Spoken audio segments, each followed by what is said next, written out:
चरित तव वीरिया रे ते ते सौवे समगम समगम पातेगमेव पातेगम वंदामि अवट्टन्ते अर्हन्ते मानुषे खेते किच्चारिहन्ताळं सिद्धाळं तैणमो गणहराळं अज्जावैवग्दाळं साहूणं चैव संवेशि तेसिं विशुद्धदंसं आणपहाणासमं समासेज्य ओवसंपयामि सम्मं जतोणिवाण संपत्ति। वचन सार परमागम ज्ञान तत्व प्रज्ञापन महाधिकार गाथा 4 पृष्ठ 6। किच्चारिहन्ताळं सिद्धाळं तैणमो गणहराळं अज्जावैवग्दाळं साहूणं चैव संवेशिं। यह प्रश्न मेरे से किसी साधर्मी ने किया, नाम नहीं बताऊंगा, कि आपने अध्यापक वर्ग में जहां एक और श्रुत केवली जैसे लिए जाते हैं, वहां आपने इन प्रायः जिन्हें अचेतन के रूप में कह सकते हैं, ऐसे छत्र चमर भामंडल इन सब चीजों को क्यों ले लिया? ये तो बाहरी प्रतीक है। दूसरे सज्जन ने बोला कि जब आपने आधे बता दिए तो आधे और पूरे कर दो, 8 होते हैं प्रातिहार, 4 की बात कर दी, 4 और बता देना क्या होते हैं और कैसे होते हैं, उनका क्या अभिप्राय है। अब जिज्ञासाओं की दिशा भिन्न भिन्न है, एक को आपत्ति हो रही है और एक के लिए बाकी को जानने की जिज्ञासा हो रही है। मेरा कर्तव्य है कि मैं दोनों का उत्तर दूं और मैं दोनों का दे रहा हूं।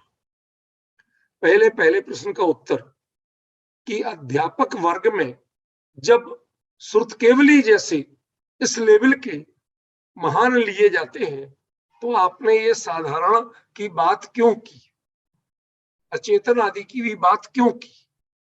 ठीक है ना। देखो, जब बहुत प्राचीन काल से लेके आज तक 95% बातें इशारे में ही होती हैं, बोल के नहीं होती। ना मानो तो आप देख लो, रोड के जितने साइंस लगे होते हैं ट्रैफिक के, उनमें कोई भोंपू लेके बोलते खड़ा नहीं होता, कोई मैन पावर यूज नहीं होता, सब जगह चिन्ह लगा दिए, आप अपने आप समझो। आप रोड पे यदि वो चिन्ह नहीं जानते हैं तो आप ड्राइविंग नहीं कर सकते, एक्सीडेंट हो गई होगा। तो लोक में ड्राइविंग में आप चिन्हों से बरोबर समझते और उनसे ही आपकी क्वालिटी मानी जाती। यदि उनकी प्रॉपर समझ नहीं है, आप कहें कि ऐसा जेड जैसा चिन्ह बना है, ये क्या सांप जैसा बना दिया, तो आपका लाइसेंस छीन लेना चाहिए। उसको कोई कहे, कोई पूछे इंटरव्यू में ये क्या है, इस सांप जैसा कुछ बना है, तो आपका लाइसेंस छीन लेना चाहिए। क्यों? क्योंकि उसका जो अर्थ होता है वही आपको बताना पड़ेगा, वही समझना पड़ेगा। अन्यथा आप ये समझे कि आगे सांप मिल सकते हैं, तो भाई साहब बहुत गड़बड़ है। आज जमाना चल गया।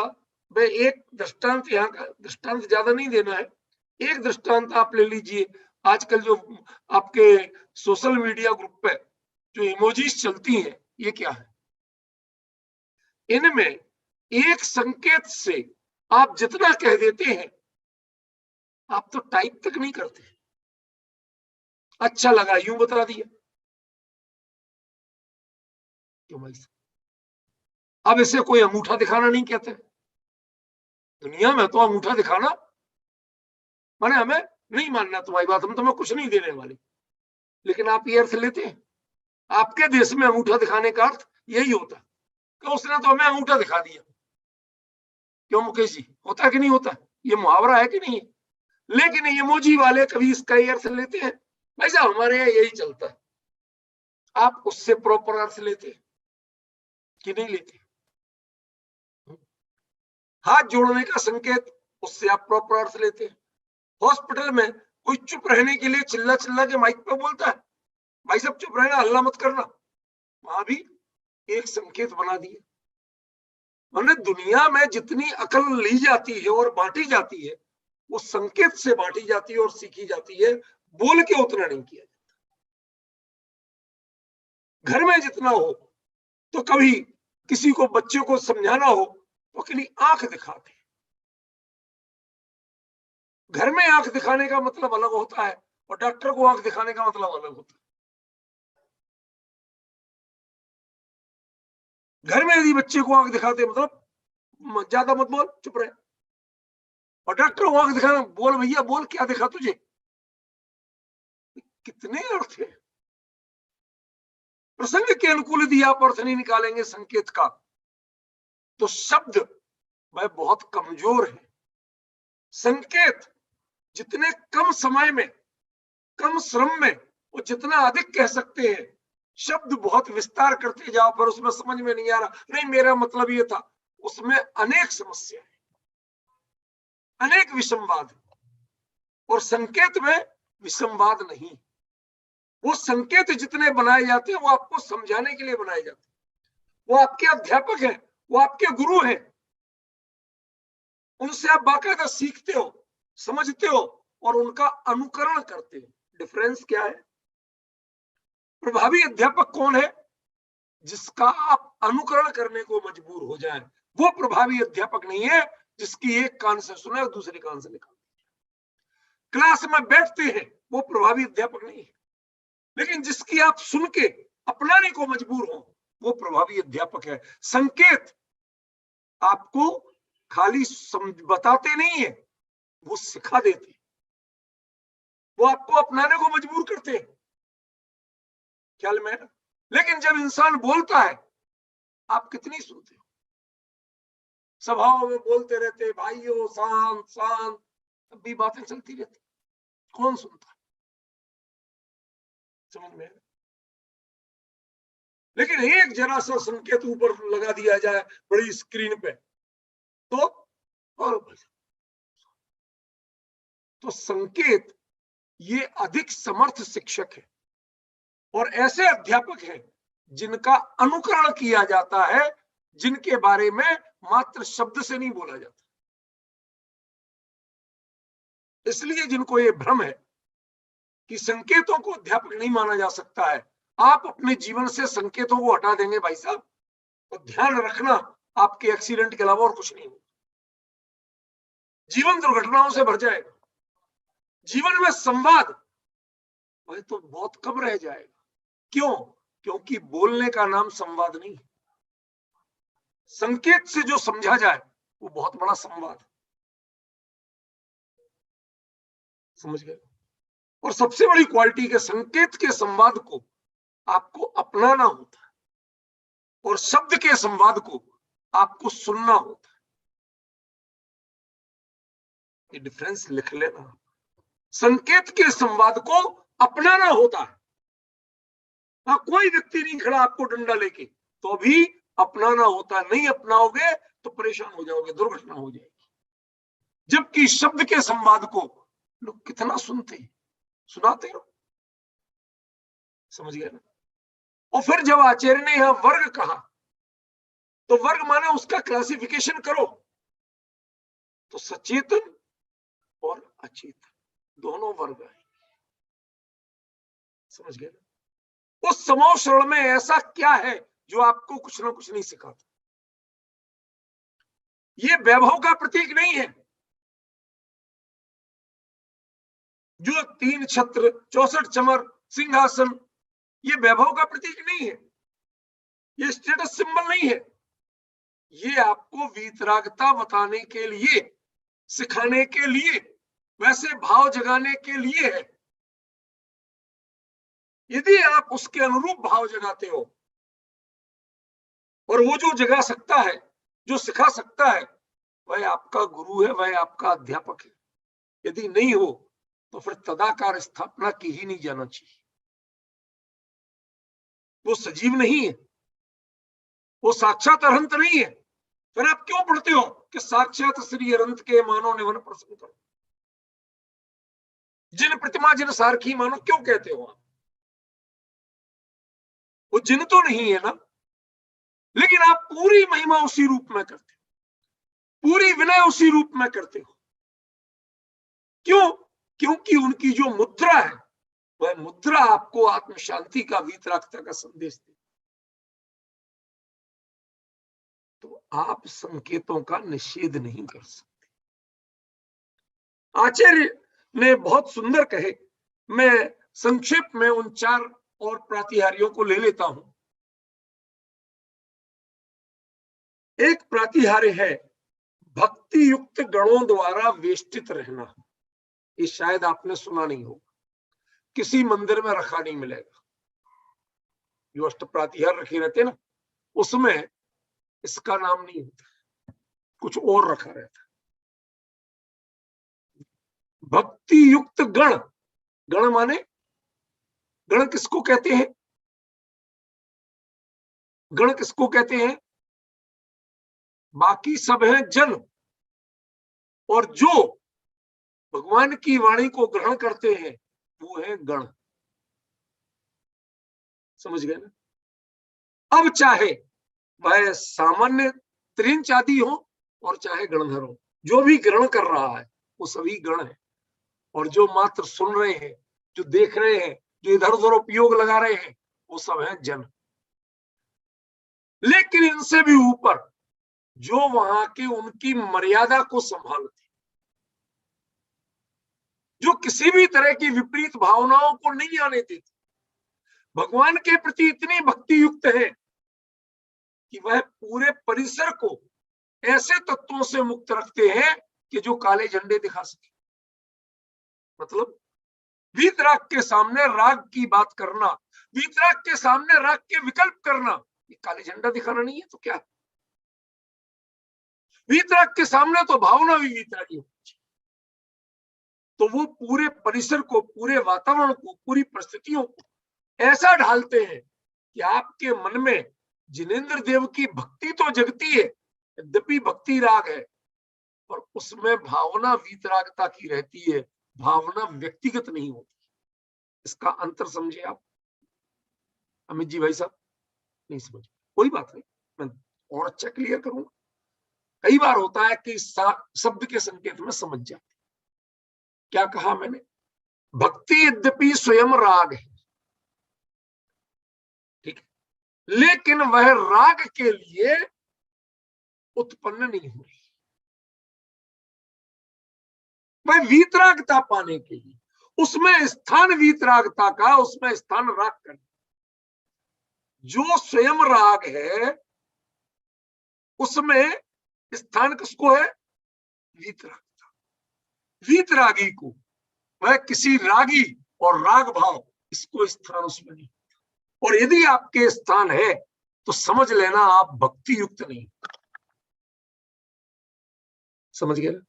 तो समोसरण में ऐसे गण रहते हैं जो स्वयं भक्ति युक्त होते हैं और बाकी जीवों को वीतरागता का आधान, किसी ने पूछा तो शब्द आधान माने क्या होता है? आत्मसात करना, एब्जॉर्ब करना। समझ में? उसके लिए वैसा वातावरण, वैसी मानसिकता, समझ गए? दूसरी बातें ही नहीं होंगी, जो होगी ऐसी बातें होंगी, उसको कहते हैं। फिर इसके बाद में एक दुंदुभी नाद, के दुंदुभिर ध्वनिते यशशाह प्रवादी। भक्तांबर में आचार्य मानो तुम लिखते हैं, खे माने आकाश में, खा शब्द जो है अकेला खा, इसका अर्थ होता है आकाश का अकेला, इसका अर्थ होता है जल। समझ गया? जो कमल शब्द बना वो का माने जल है उसमें। समझ गए? केवट, के जले, वटती, चलाता है नाव को, इसलिए उसका नाम केवट। केवट अकेला शब्द नहीं है अपने आप में पूरा, उसमें का शब्द है और वट शब्द है। समझ गए ना? के जले वटती, तो का माने जल होता है, खा माने आकाश। एक एक शब्द का पूरा पूरा, मैंने एक एक लेटर का पूरा पूरा शब्द है, समझे कि नहीं? तो वह खे माने आकाश में, दुंदुभिर ध्वनति, दुंदुभियों को बजाते हैं। कौन बजाते हैं?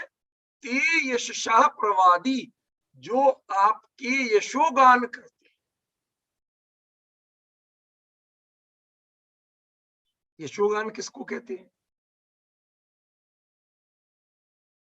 वीतरागता का गुणगान करना यशोगान है कि छत्रचमर भामंडल का की महिमा करना यशोगान है? सौ इंद्रों की बात करना यशोगान है? वो दुंदुभियां जो बज रही हैं, जिस समय विजय दुंदुभी बजती है, ध्यान रखना, हर राजा की अपनी दुंदुभी भिन्न होती थी, उसकी आवाज भिन्न होती थी, समझ गए? और वो जो ही आवाज आती थी, वो बजाने वालों को और कोई काम नहीं होता, वो उनके लिए फौज में रखा इसलिए जाता था कि तुम जब अपनी सेना जीतने लगे, राजा जीतने लगे, तो वो बजा दो जोर से, और वो बजाते ही शत्रु सेना सरेंडर करने, भाई साहब उनकी जीत गई, अपन तो हार गए। क्यों? जो व्यक्ति आमने सामने लड़ रहा है पैदल, उसे इतने बड़े रण क्षेत्र में कहां क्या हुआ है उसे पता नहीं। वो भले ही अपने सामने वाले सैनिक शत्रु सैनिक से जीतना हो, लेकिन टोटल ऑन दी होल क्या हो रहा है उसे पता नहीं, समझ गए? उसकी सूचना कौन देगा? उसकी सूचना होती थी दुंदुभी नाद से। किसकी दुंदुभी बजी? पॉइंट ख्याल में आ रहा? तो आकाश में जो दुंदुभी बजती है, सूचित करती है कि वीतरागता का विजय नाद है, यहाँ रागियों की कोई गुंजाइश, राग भाव की कोई गुंजाइश नहीं। यहाँ पर विजय होगी तो वीतरागता की होगी, यहाँ राग कभी अपना साम्राज्य फैला नहीं सकता, मोह कभी अपना साम्राज्य फैला नहीं सकता, मिथ्यात्व यहाँ प्रवेश नहीं कर सकता।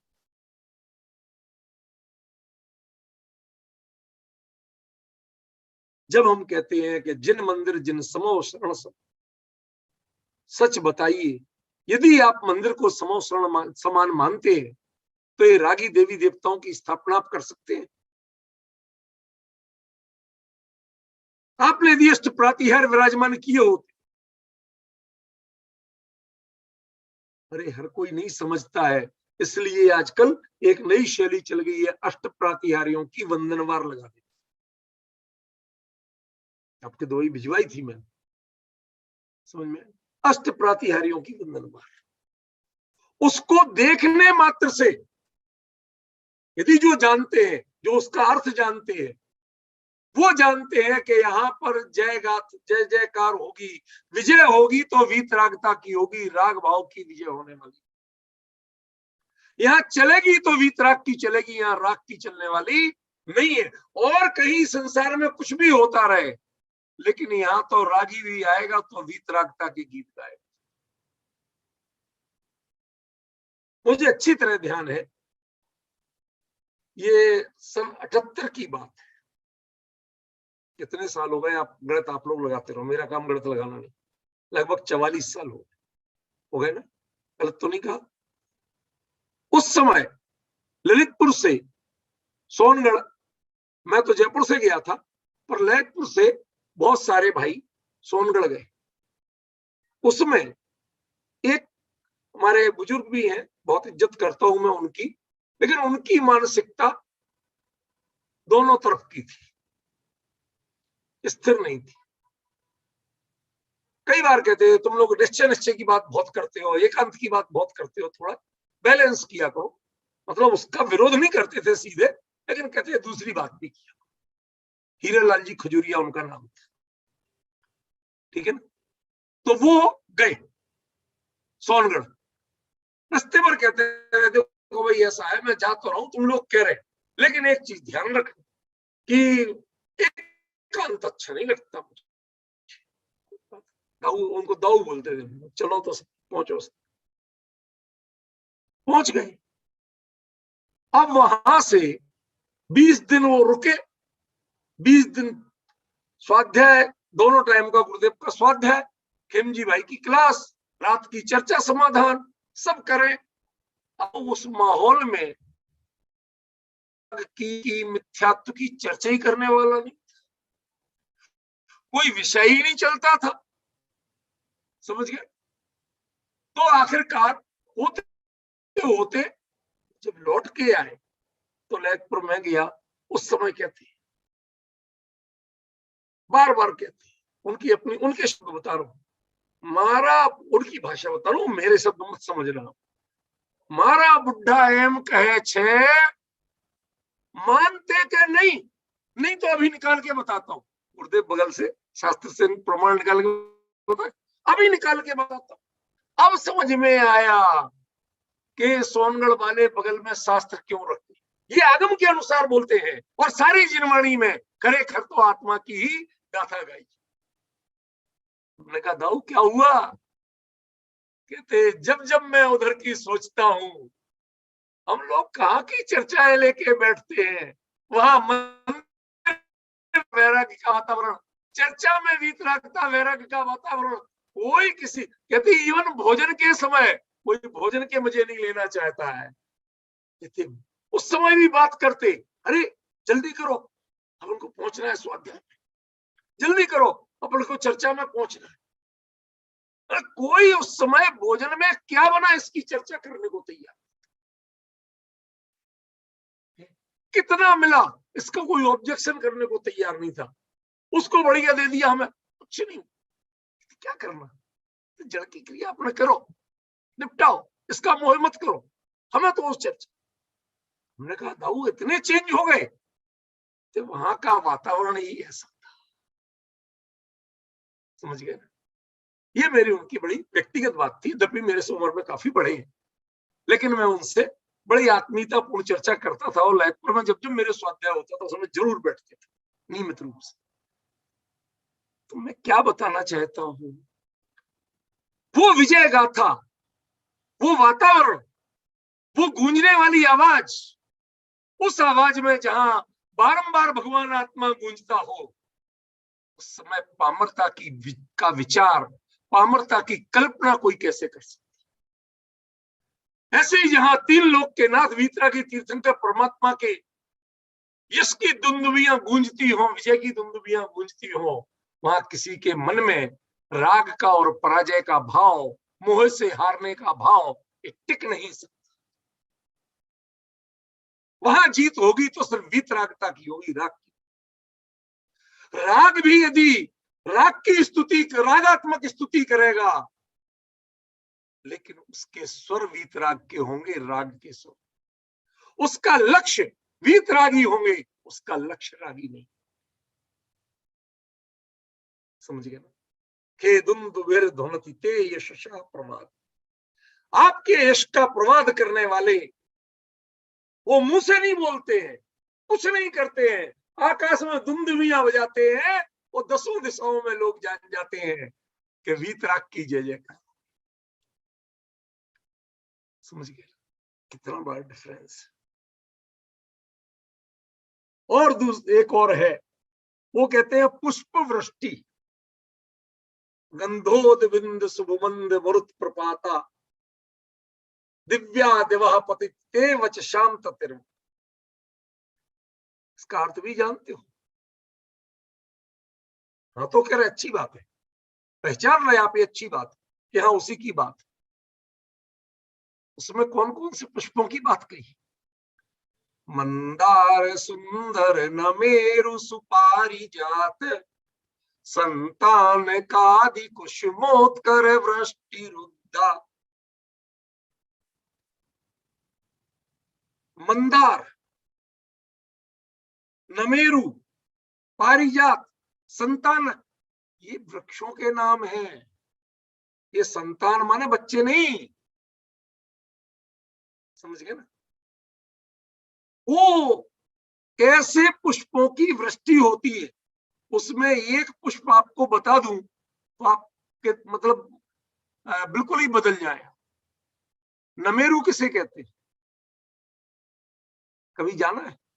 उसमें आता है ना, मंदार सुंदर नमेरु, है ना। नमेरु किसे कहते हैं?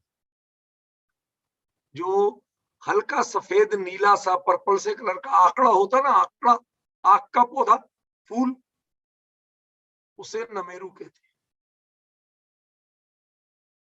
आज भी जिस भूमि पर यदि नमेरू का पौधा, चाहे जंगल ऐसे ही खुला प्लॉट हो, उस पे नमेरू आंकड़े का पौधा लगा है, तो आपके यहाँ कहते हैं जिन मंदिर या भवन के लिए शुद्ध जगह है। क्यों? ये पौधा, ये जो फूल है ना, ये तो देवता बरसाते हैं भगवान के। क्यों? आपका दृष्टि दोष नष्ट हो, आपके दृष्टि में जितना मिथ्यात्व बसा हो वो नष्ट हो जाए। वीतराग की मुद्रा देख करके भी जिसके मिथ्यात्व शेष रह जाए, उसने वीतराग को देखा कहां? समझ गया? इसलिए एक एक, अभी एक बता रहा हूं आपको, हर फूल के पीछे एक कहानी है। जो 5 प्रकार के फूल के, पांचों के पीछे एक एक कहानी। आपको तो आपका अत्यंत परिचित बता दिया। अब पारिजात यहाँ का सामान्य फूल है ही नहीं, आपको बताएं कहां से, कैसे समझा? तो मैंने आपको अभी सिर्फ वो बताया कि जो आपका सबसे आसानी से उपलब्ध है, जिसको सब जानते ख्याल में। फिर वो क्या कहते हैं आचार्य, इन सब की आपके गंधोद बिंद, गंधोद माने गंधोदक नहीं, गंधोद माने सुगंधित जल। क्यों? समोसरण कहीं भी जाके लग जाते हैं, वहां के पर्यावरण की और भूमि की विशुद्धि, उसके लिए सब बरसाए जाते हैं। गंधोद बिंद शुभ मंद मरुत प्रपाता, हवा चले लेकिन धीरे चले, आंधी नहीं बन जाए। और इसमें ऐसी मंद हवा में ऐसी शीतल पानी की बूंदों के साथ जब ये पुष्पों की वृष्टि होती है, तो आचार्य मन तुम क्या कहते हैं, उपमा किससे देते हैं? दिव्या दिवा पतति ते वचसाम ततिर्वा, जैसे फूलों की पंक्ति जैसी जब गिरती है, आचार्य कहते हैं मुझे लगता है भगवान की दिव्य ध्वनि गिर रही, वो आकाश से पूरे बहती हुई आ रही। शब्द का अर्थ देखिए, उपमा देना देखिए, ये सभी चीजें दिव्य हैं। लेकिन इन सब में मैं क्या देखता हूं कि जैसे भगवान की वाणी, भगवान की वाणी में राग हो सकता है क्या? मिथ्यात्व का पोषण हो सकता है क्या? तो आपने ये कैसे निकाल लिया कि वहां पर देखो भक्तामर में लिखा है कि सब फूल समोसरण में भी चढ़ाए जाते हैं, तो हम यहां भी चढ़ा दें। ये दुरुपयोग देखिए, ये अज्ञान की पराकाष्ठा देखिए। पहले तो उनको विवेक नहीं है, क्योंकि वो फूल जो स्वर्ग के दिव्य फूल होते हैं, वो दिव्य हमेशा प्राशुक होते हैं, उनमें जीव जंतु नहीं होते, वो पौधों पर उगने वाले ऐसे नहीं होते। समझ गए ना? तो ना वो वनस्पति से तोड़े जाते। तो एक तो आपको ये पता नहीं, और दूसरा उन्हीं मानतुंगाचार्य ने जिनका नाम ले लेके आप कहते हो कि साहब मानतुंग ने भी कहा फूल चढ़ा रहे हो, समोसरण में भी फूल चढ़ते हैं, तुमने उसमें भी गीत मिथ्या तो निकाल लिया, उसमें भी हिंसा में धर्म निकाल लिया। जबकि आचार्य साफ कह रहे हैं कि उनको देखकर तुम्हें कैसा लगना चाहिए, मानो भगवान की वाणी की पंक्ति धारा प्रवाह वाणी बह रही, उसमें तुम्हें राग का और मिथ्यात्व का रूप नहीं देखना है, उसमें तुम्हें वीतरागता का, उसमें तत्व ज्ञान का वह रूप देखना है, जिसको देखने के बाद मोह भागता है। और तुम उससे मोह बढ़ाने की बात करते हो। इससे मुझे लगता है कि शायद तुम्हारा दृष्टिकोण ठीक नहीं है, तुम्हारा उद्देश्य अच्छा, तुमने देखा ही नहीं। विवेकी जीव जब वह फूलों की वर्षा देखते हैं तो अच्छी तरह जानते हैं कि इनसे किसी की हिंसा नहीं हो रही है, ये सचित्र नहीं है, ये किसी पौधे से तोड़े हुए नहीं है, ये दिव्य है। इसलिए इनके बरसने में या बरसाए जाने में वैसा दोष तो है नहीं जो तुम्हारे पेड़ के पौधे के फूल तोड़ने में है। और वो मंदिर में चढ़ाने में है। और दूसरा, कौन सा ऐसा फूल है जिसमें आपको जिनवाणी वीतरागवाणी नजर आती? वो फूल जमीन तक नहीं आते हैं, भगवान के ऊपर नहीं गिरते हैं, वो तो खाली आकाश से इसलिए गिराए जाते हैं चारों ओर कि आपका मन इतना प्रसन्न हो जाए, इतना प्रसन्न हो जाए कि उसमें मोह राग द्वेष की संकुचित वृत्तियां उससे नष्ट हो जाए। चेता प्रसादयत, चित्त को प्रसन्न करो। जैसे फूल खिलता है ऐसे तुम्हारा मन भी खिला हुआ होना चाहिए। हमने तो मंदिर के गेट पे लिखा रखा, प्रसन्न होइए कि आप जिन मंदिर, भाई साहब लिखा है कि नहीं, आपने वो देखा है? प्रसन्न होइए कि आप जिन मंदिर। यदि यहां आके आपका मन खिला नहीं, प्रसन्न नहीं है, तो आप कहीं ना कहीं भीख मांगेंगे, किसी के भले बुरे की कामना करेंगे, मिथ्यात्व को बढ़ाएंगे। वीतराग के दर्शन, जिन मंदिर में वीतराग मुद्रा के दर्शन, ये ना मोह बढ़ाने के लिए है और ना राग द्वेष बढ़ाने के लिए। इसलिए उन्होंने क्या कहा आचार्य ने, जैसे क्या हो रहा हो, भगवान की वाणी, ते वचसाम ततिर, ते माने तुम्हारे, वचसाम माने वचनों की, ततिर माने पंक्ति, धारा, पतती, गिर रही हो ऊपर से आकाश से। भगवान यहां विराजमान है, आपकी बात वहां आकाश मंडल से भी गिरती प्रतीत हो रही है, बहती। चारों दिशाओं में वीतरागता की चर्चा है, हर चीज में वीतरागता का स्वरूप दिख रहा है, कहीं राग का स्वरूप दिख नहीं रहा, कहीं मोह की विजय दिख नहीं रही। क्या ये सब सिखा नहीं रहे? ये सिखाया आचार्य। और साथ में क्या कहते हैं, एक और चीज लास्ट, प्रभामंडल, सुमबत प्रभावलय भूरि विभा विभोस्ते, लोकत्रय दुतिमताम दुतिमाक्षिपन्ति। लोकत्रय, तीनों लोकों में, दुतिमताम, जितने चमकदार पदार्थ, उनकी द्युति माने चमक को, आक्षिपंथी माने विभूत कर देती, फीका कर देती। ऐसा तो उनका भामंडल है प्रभु का, लेकिन वो भामंडल में किसी की आंखें चुंधियाती नहीं। इतनी चमक है लेकिन चुंधियाती नहीं है। और दूसरी बड़ी बात क्या है, वो मंडलाकार होता है, गोलाकार होता है, वह किरण रूप नहीं होता। सच बताइए, आप जितने भामंडल लगाते हैं वो गोल भले ही हो, लेकिन उसमें आप किरणें बनाते हैं कि नहीं बनाते? देखना, जितने लगे हो देश में विदेश में, चाहे आप डंडी के रूप में किरणें बनाए, चाहे ऐसी लहराती हुई बनाए, बनाते कि नहीं बनाते? ये भामंडल की शुद्ध विधि ही नहीं। भामंडल की जो किरणें होती हैं यूं घूमने वाली, वो इतनी ही फैले हल्की सी कि वह थोड़ी सी निकलते ही घूमने लगे, ऐसी ऐसी ऐसी ऐसी वो मंडलाकार बनता है, वह कभी आगे बढ़ती हुई नहीं दिखती। क्यों?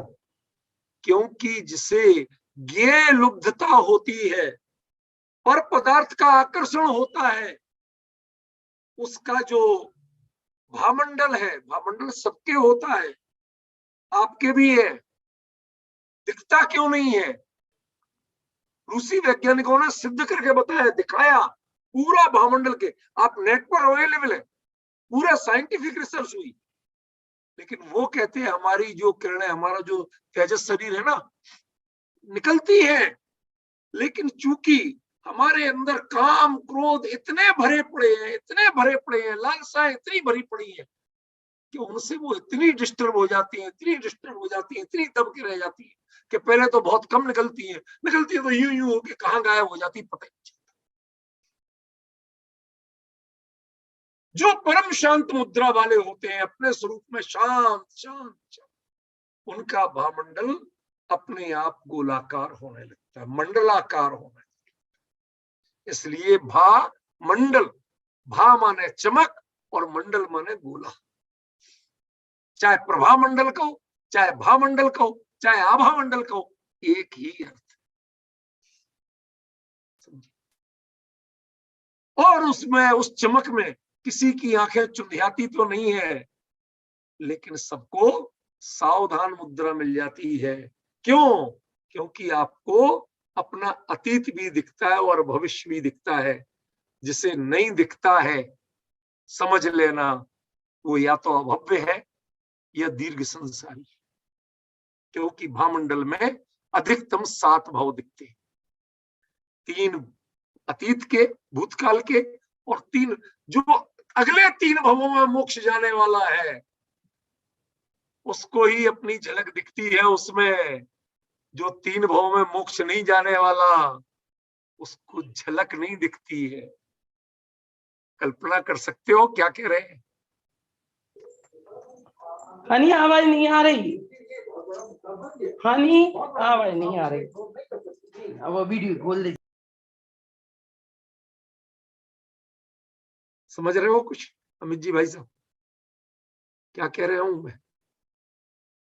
7 भाव अधिकतम, जब तक आपके परिणामों की पात्रता इतनी नहीं होगी कि आप अधिकतम 3 भाव में मोक्ष जाने की पूरी तैयारी किए बैठे हो, तब तक आपको भावमंडल है ही नहीं भगवान का। वो भावमंडल प्रातिहार्य आपके लिए नहीं बनता है, वह आपके लिए बचाने वाला तब बनता है कि जब आप खुद पापों से, विकारों से, संसार से बचने को तैयार। ख्याल में, जब भावमंडल में 3 भाव दिखते हैं अगले,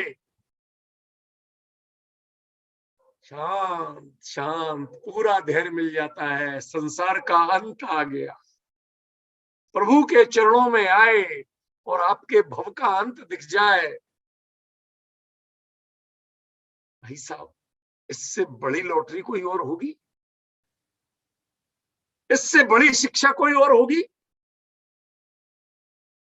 और इससे बड़ा शिक्षक कोई और होगा? सोचिए जरा, दिखाई क्या दे रहा, क्या वस्तु स्थिति है, विचार करिए, समझिए। इसलिए आचार्य ने कहा था अध्यापक वर्ग, और इनके अलावा भी बहुत से अध्यापक होते हैं जो आपको सिखाते हैं। एक छोटे से छोटा, तुच्छ से तुच्छ जिसे आप मानते हैं वो जीव भी वहां जब सम्यक दर्शन, देश वृत्त तक का पात्र बनता है, जो त्रिंच गति में अधिकतम संभव, देव रह जाते हैं अधिकतम सम्यक दर्शन तक, और त्रिंच देश वृत्त तक पहुंच जाते। और एक कोई लकड़हारा पहुंचा, कोई भिखारी पहुंचा, थोड़ा कह लेने दीजिए मुझे हृदय से, भीख मांगने वाला पहुंचा, सबसे भीख मांगता था, वहां पहुंचा, ये भिक्षावृत्ति नष्ट हुई, अपने अंदर में भगवान को देखा, उनकी छवि हृदय में उतारी। मैंने कुछ दिन पहले एक सुबह में वाक्य दिखा था कि अब मुझे आपको देखने की जरूरत नहीं है। जब चाहा आंख मूंद कर अपने अंतर में आंज लिया, आंज लिया समझते हो? जैसे आप लोग आंख में काजल आंजते हैं, समझ गए ना? ऐसे हमने अपने प्रभु की मूरत को आंज लिया। कहां देखने जाऊं? समझिए, आपको कहीं ना कहीं अपनी फीलिंग्स को समेटना। जब ऐसे लोगों को देखते हो, इन्होंने इतना कर लिया, तो आपको लगता है थोड़ी तो शर्म करो। तुम अपने आप को इनसे बहुत अच्छा मानते थे, बहुत समझदार मानते थे, बहुत प्रबुद्ध और समृद्ध मानते थे, लेकिन तुम तो निहायत दरिद्र और अनपढ़ निकले। वो सीख गया और आप नहीं सीख पाए। त्रिंच सीख गया, आप नहीं सीख पाए। वो देव व्रत नहीं लेने के बाद भी इतना सीख गया कि गारंटी से अगले भाव में मोक्ष जाए, और आपके 3 भाव दिख रहे हैं और वो भी नहीं दिख पा रहे, उसके आगे भी गुंजाइश दिख रही है। भावमंडल आपको प्रति समय सावधान कर, कोई जरूरी नहीं 7 भाव दिखे, हो सकते हैं 4 भाव ही दिखे। क्या कहा अमित जी? भाई साहब कुछ पूछ रहा हूं, इतने में तो आपको चौंक पड़ना चाहिए था, आप चौंके नहीं इसलिए पूछ रहा हूं। 4 भाव ही दिखेगा मतलब समझते हो, 3 पिछले और 1 वर्तमान का, इसी भाव से मोक्ष होने वाला है, अगला भाव नहीं होने वाला। जिनके अगला भाव नहीं होना हो तो उन्हें 4 दिखते हैं, जो अगले भाव से मोक्ष जाना हो तो उन्हें 5 दिखते हैं, जो उससे अगले भाव से उन्हें 6 दिखते हैं, और जो अधिकतम तीसरे भाव से मोक्ष जाते हैं उन्हें 7 दिखते हैं, और जिनको इससे ज्यादा का संसार होता है उन्हें कुछ नहीं दिखता। भामंडल है ये, इसमें भविष्य नहीं दिखता है, भवितव्य दिखता है, भव्यत्व दिखता है। जो भव्यत्व को दिखाए उसका नाम भामंडल है, जो भविष्य को दिखाए उसका नाम भामंडल नहीं। जब जीव को अपना भव्यत्व साक्षात नजर, कितना बड़ा हौसला होगा। हाँ, मोक्ष आसन्न है तो साधना की पद्धति अपने आप शुरू होती है। जिसे सिद्धि सामने दिखती है तो साधना की पद्धति अपने आप शुरू होती है, व्यवहार अपने आप बदलता है, चर्या अपने आप बदलती है, शब्दावली भी बदलती है और चिंतन भी बदलता है। ख्याल में आया? फिर वो भाषा शैली, वो व्यवहार जो आप अभी तक करते थे वो नहीं चलता।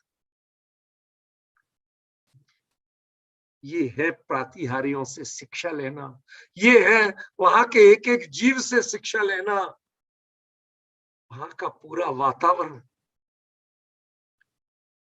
जो 3 कटनी होती है गंधकुटी में, अब आज जब प्रकरण आई गया, छिड़ गया तो उसे बता देंगे तो कुछ नहीं, तो फिर बार बार पूछोगे आप प्रश्न करके, इसलिए बता दे रहा हूं। समय थोड़ा ही बचा है, 15-20 मिनट है मुश्किल से, शॉर्ट में बता। 3 कटनी होती है, 3 कटनियों पर आप तो खाली 3 सीढ़ी जैसे बना देते, वो 3 कटनी माने 3 तरह के लेप।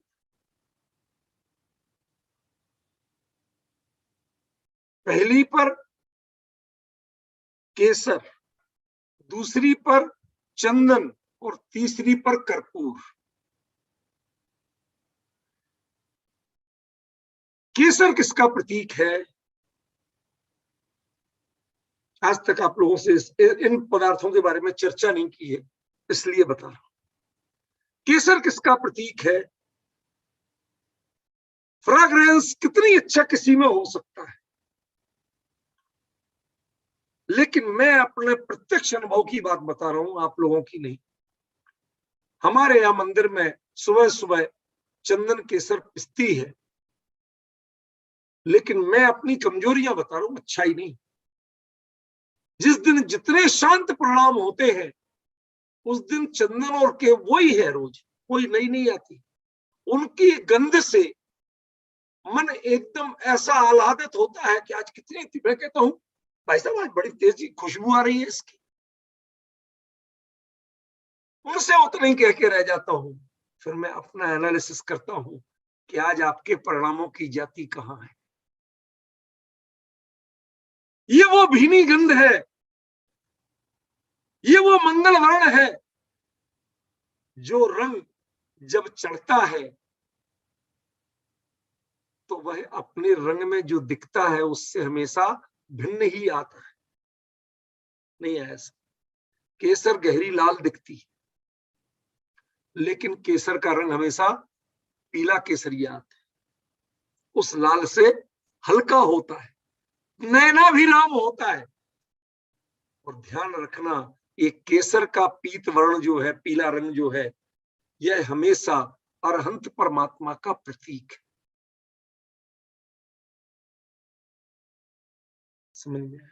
सिद्ध का लाल वर्ण माना जाता है और अरहंत का पीला वर्ण। समझ गए? वो प्रतीक है। दूसरे में चंदन, चंदन का मुख्य लक्ष्य होता है सुगंध, ख्याल में। और चंदन के वृक्ष में एक बड़ी खूबी होती है। ये सांप बाप की बातें तो गप्पे हैं, असली खूबी कुछ और होती है। आप कहते हैं ना सार चंदन, ये शब्द नाम सुना होगा, पूजाओं में आप पढ़ लेना। सार चंदन, सार, सार माने यदि इतनी मोटी लकड़ी है तो किनारे का भी चंदन है, उसके बीच का भी चंदन है, और उसके सबसे बीच में जो थोड़ा रेडिश ब्राउनिश हो जाता है वो भी चंदन है। वो सबसे कीमती चंदन, जिसका कलर हल्के पीले से लेके भूरे रंग से लेके थोड़ा डार्किश हो जाता है, हल्के फुल्की लालिमा सी आने लगती है, वो सबसे बेहतरीन क्वालिटी का चंदन।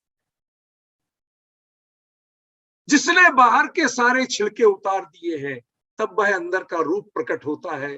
जिन्होंने समस्त परिग्रह और राग द्वेष मोहादि वृत्तियों को उतार दिया है तब वह अंदर की गंध, चैतन्य की गंध प्रकट होती है। उसका प्रतीक होता है वह सार चंदन। समझ में आया? भगवान, दुनिया कहती है कि आपके पास कुछ भी नहीं है। अरे जो लाद के रहते हैं वो बेहद कमजोर होते हैं, और जो दूसरे को नहीं लादते अपने ऊपर, अपने बल पे रहते हैं, सबसे मजबूत होते हैं। आपने सारे भावों को, सारे विकारों को और सारे प्रग्रह को अत्यंत त्याग दिया है, तब अंदर में चैतन्य की सुरभि प्रकट हुई है।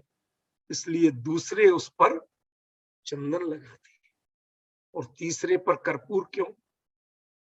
क्यों?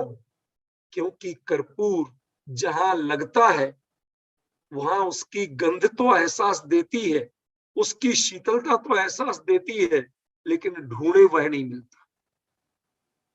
क्या कहा? फिर से बोलता हूं, आप कर्पूर वो अपने हवा में ऑटोमेटिक घुलने वाली चीज है, इसीलिए कर्पूर को एयर टाइट रखा जाता है, ये तो जानते हैं ना। तो वो कर्पूर एक तो बिल्कुल निर्मल या कलरलेस जैसा होता है, देखने में व्हाइट जरूर दिखता है, लेकिन जो जो आप उसका लेप करोगे तो व्हाइट नहीं दिखेगा, वो कलरलेस हो जाएगा। समझ गए?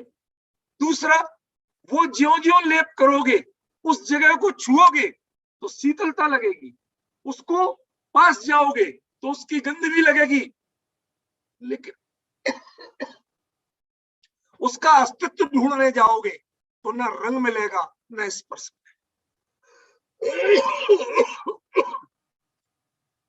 बात समझे कुछ?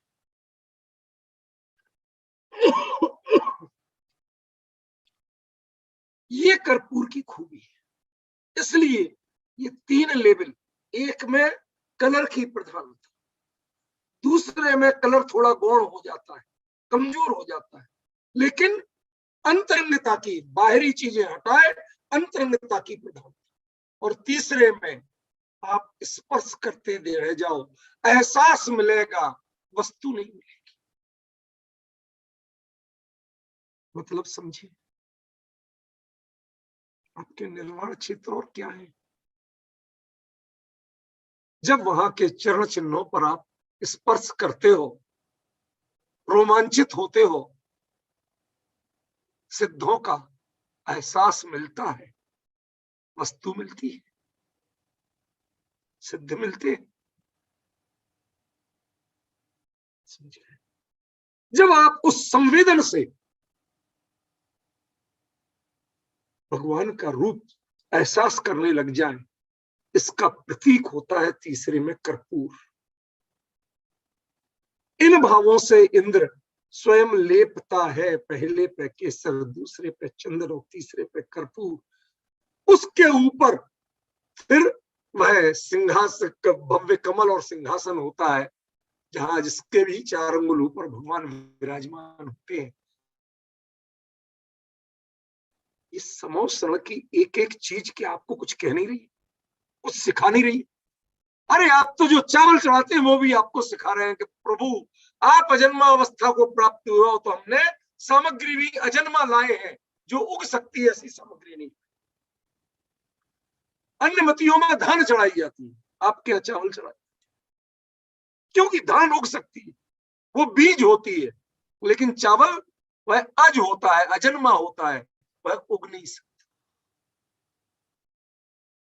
तो आपका दर्शन, आपकी विधि, ये एक एक चीज आपको सिखा रही है। क्या आप सीखने हो? यदि सीखते हो तो ये सब अध्यापक वर्ग है, और नहीं सीखते हो तो कोई तुम्हें कान में कितनी बोल जाए, सीखोगे क्या तुम? समझिए, इस प्रतीक के रूप में मैंने ये कहा था। आखिरी बात है, साहूणम चेव संवेशम। मैं सभी साधुओं, कोई भेद नहीं किया। समझ में? नव दीक्षित है, पुराना दीक्षित है, ऐसा है, कोई भेद नहीं किया। ना गोरा, ना काला, ना स्वस्थ, कोई भेद नहीं। क्या कितना पढ़ा, कितना कम पढ़ा, कोई भेद नहीं। साधु की पहचान साधना से है, स्वरूप की आराधना से है। साधु की पहचान क्षय उपशम से नहीं है। साधु की पहचान वक्तृता से नहीं है। साधु की पहचान बाहरी चाल ढाल से नहीं है। साधु की पहचान शरीर की मुद्रा से नहीं। कैसे है? स्वरूप की साधना में कितना निपुण है तो साधु है। और यदि स्वरूप से ही जिसको परहेज है, आत्मा से ही जिसको परहेज है, वो व्यक्ति कभी भी साधु हो नहीं सकता, चाहे जितना चाहे बड़ा पद उस पर। ख्याल में इसका अंतर आपको पहचानना। और कुंद कुंदाचार्य देव कहते हैं कि समो शरण में गया में, वो उसी कोठे में थे जिसमें सारे साधु थे, लेकिन जब देखा, देखते देखते आज मैंने साधुता पहचानी। क्यों? क्योंकि किसी चीज का कोई वर्ग का भेद नहीं था। उसमें कोई आचार्य उपाध्याय साधु नहीं था। उसमें कोई किसी को वंदना प्रतिवंदना का नियम नहीं था। सब अपनी अपनी साधना कर रहे हैं, और यदि एक दूसरे को कदाचित देख भी रहे हैं तो उसमें व्यक्ति नहीं दिखते हैं, व्यक्तित्व दिखते हैं। हमारी कमी कहाँ है? मोह कब जगता है, राग कब बढ़ता है? जब हम व्यक्ति को देखते हैं। आप व्यक्तित्व देखना शुरू कर दीजिए, मोह खत्म हो जाए।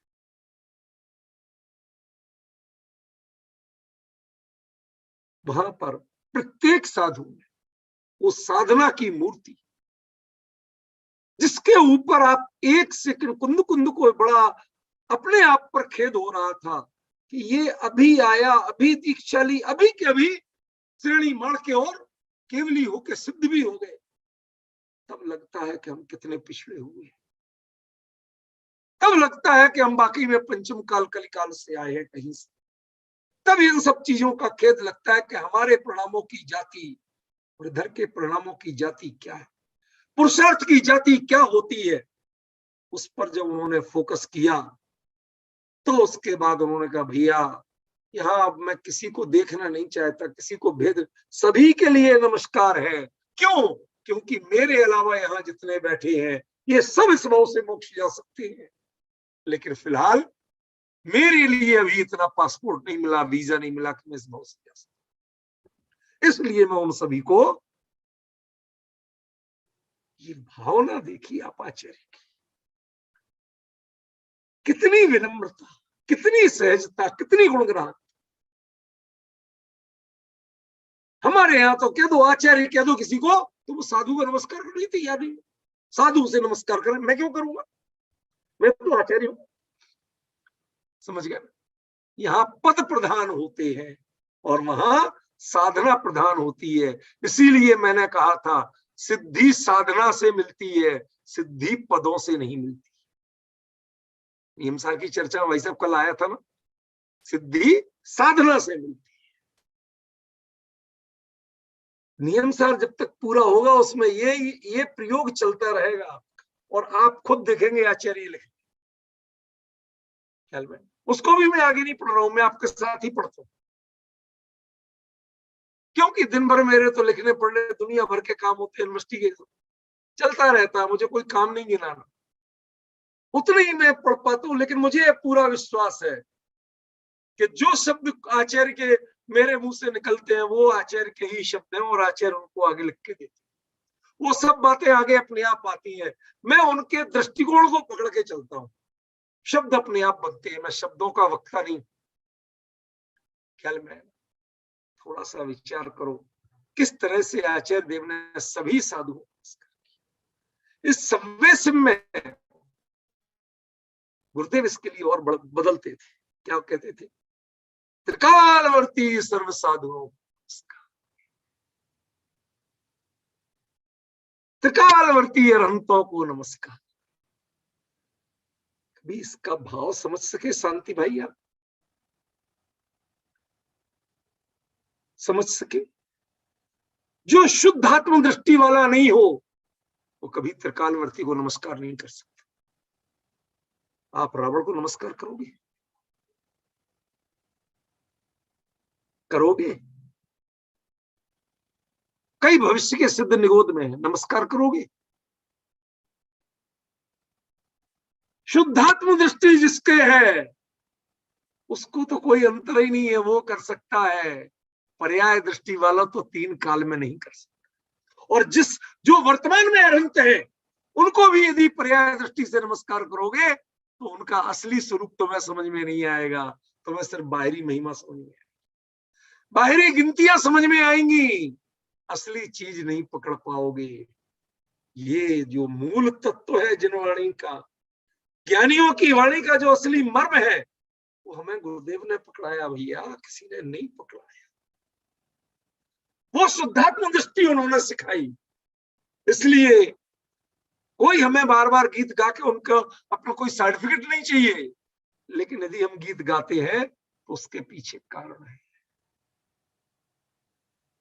सब कुछ लिखा था और सब कुछ बताया था ज्ञानियों ने, लेकिन हमारी दृष्टि उसको उस नजरिए से नहीं देखती। उस नजरिए से देखना उन्होंने सिखाया। अब हमें पता चलता है कि हाँ, आचार्यों ने ये लिखा। इसके लिए हम उनको सबसे बड़ा अपना उपकारी मानते हैं। बहुत शांति से विचार कीजिए, चिंतन कीजिए। क्यों? क्योंकि आज नहीं बढ़ा रहा हूं, कल के दिन जो गाथा चलने वाली है 23वीं विशुद्ध दंसण, उनके पहले तो अकेले उनके शब्द को ही आपको क्लियर करना पड़ेगा। और फिर उपसंपयामी सम्मम जित्तोड़े वर्ण संपत्ति, इसकी बहुत गंभीर व्याख्या आएगी। शांत मन से चिंतन करना, उस चीज को आज शुरू नहीं करना, वो कल ही शुरू होगी।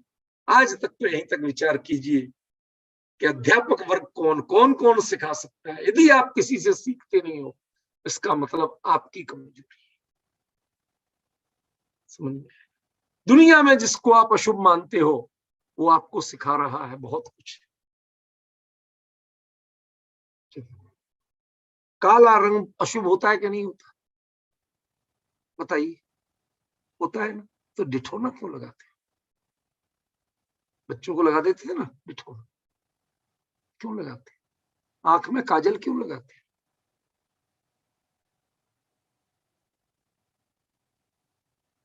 अरे उसको दृष्टि दोष निवारक कहते हैं। दूसरा बुरी नजर से आपको नहीं देख पाए, ये कोई टोटका नहीं। कोई माने तो टोटका माने, मुझे कोई ऐतराज नहीं। ख्याल में जिसको आप अशुभ मानते हो वो भी आपके लिए उपयोगी है। क्यों? उसमें आप इतना देखते हो कि ये लगाने के बाद कोई हमारे बच्चे को बुरी नजर से नहीं देखे, तो वो काला रंग भी बुरा नहीं है। समझे कि नहीं? उससे भी आपने शिक्षा ले ली, उससे भी आपने रहस्य निकाल लिया। ऐसे ही जो जिन समोषण के हर पक्ष से अपने लिए या तो वीतरागता और वीतरागी की दृष्टि महिमा ले या अपने स्वरूप में समाने की दृष्टि ले, बस उसी का नाम अध्यापक वर्ग है। सभी कुछ आपको सिखाएंगे। और यदि आप में स्वयं में दृष्टि नहीं है, शास्त्र में कहा गया है, यस्य नास्ति स्वयं प्रज्ञा शास्त्रम तस्य करोति किम लोचनाभ्याम विहीनस्य दर्पणा किम करिष्यति। लोचनाभ्याम विहीनस्य, जिसकी आंखें नहीं है उसे दर्पण क्या करेगा? कितनी दिखा लो। समझ गए ना? वो अपने बाल नहीं संवार पाएगा, वो टटोल के भले ही संवार ले, दर्पण में देख के नहीं संवार। ऐसे ही जिनवाणी कितने ही दिखा लो, जिसको अपनी बुद्धि नहीं है कि इसका क्या मर्म निकालना, वो मर्म नहीं समझ सकता है। भगवान की वाणी का, ज्ञानियों के वचनों का मर्म नहीं समझ सकता है। इनका मर्म समझना है तो आपको अपनी बुद्धि भी लगाना पड़ेगी। लेकिन अपनी बुद्धि लगाने का मतलब ये नहीं है कि मैं इसका ये मतलब मानता हूं, नहीं, मुझे ऐसा लगता है ज्ञानी एक है। ज्ञानियों के अभिप्राय में अपना अभिप्राय मिलाना, अपना अभिप्राय बताने की, उनके ऊपर हावी करने की कोशिश नहीं करें। ख्याल में ये था आज तक की चर्चा का सार। कल जो चर्चा चले शुरू होगी वह, इसमें 2-3 संकेत मैं कर देता हूं। एक समासेज, इस पर यदि कहीं थोड़ा शॉर्ट में छूटने लगे तो आप याद दिलाना इसकी बहुत गहराई, ठीक है ना। तेसिन बहुत महत्वपूर्ण है, समासेज बहुत महत्वपूर्ण है, और जत्तो, ये 3 शब्द आप स्मरण रखना। जब चर्चा चलेगी तो इनके ऊपर बहुत मर्म आएगा। आज की समय